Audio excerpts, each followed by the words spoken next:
இரண்டு வெவ்வேறு உலக வரைபடங்களை கையில் ஏந்தி ஹிஸ்புல்லா அமைப்பின் மீது நடத்தப்பட்ட தாக்குதல் குறித்து இஸ்ரேல் பிரதமர் பெஞ்சமின் நெதன்யாகு விளக்கம் அளித்துள்ளது உலக அளவில் சிறப்பு கவனம் பெற்றுள்ளது.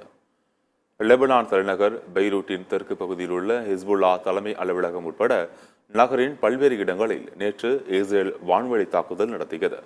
இதில் ஹிஸ்புல்லா அமைப்பின் தலைவர் ஹசன் நஸ்ரல்லா உயிரிழந்ததாக இஸ்ரேல் ராணுவம் அறிவித்துள்ளது.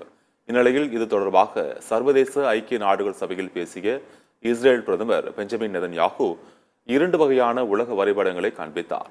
அதில் கருப்பு நிறத்தில் குறிப்பிடப்பட்டுள்ள ஈரான், ஈராக், சிரியா, ஏமன் போன்ற தேசங்கள் தீவிரவாதத்தை முன்னெடுத்து இந்திய பெருங்கடலில் இருந்து மத்திய தரைக்கடல் வரையிலான நீர்வழி போக்குவரத்து வணிகம் ஆகியவற்றிற்கு தடையாக இருப்பதாகவும் இவை சாபத்தின் அடையாளம் எனவும் கூறினார்.